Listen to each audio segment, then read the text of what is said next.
Το μήκος ενός γηπέδου καλαθοσφαίρισης στο οποίο παίζεται και η καλαθοσφαίριση με αμαξίδιο είναι 28 μέτρα και το πλάτος του 15 μέτρα. Σε κάθε μεριά του γηπέδου υπάρχει ένα στεφάνι 45 εκατοστά, το οποίο φτάνει τα 3,05 μέτρα ύψος. Οι παίκτες που βρίσκονται στον αγωνιστικό χώρο είναι υποχρεωμένοι να παίζουν καθιστή στο αμαξίδιο. Το αμαξίδιο θεωρείται μέρος του αθλητή, μηχανισμοί καθοδήγησης ή φρένα δεν επιτρέπεται να υπάρχουν σε αυτό. Παίζουν 2 ομάδες των 5 παικτών.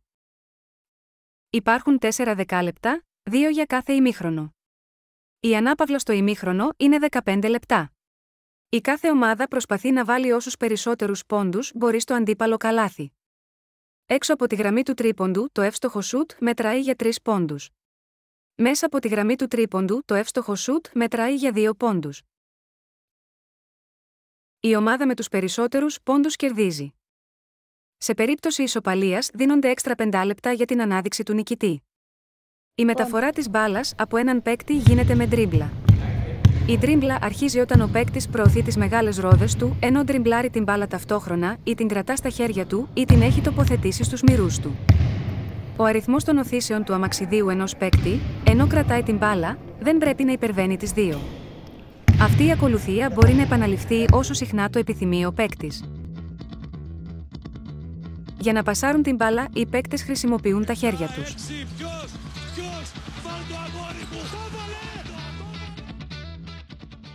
Όταν σφυρίζεται από τον διαιτητή παράβαση κανονισμού, γίνεται επαναφορά της μπάλας έξω από την κοντινότερη γραμμή του γηπέδου.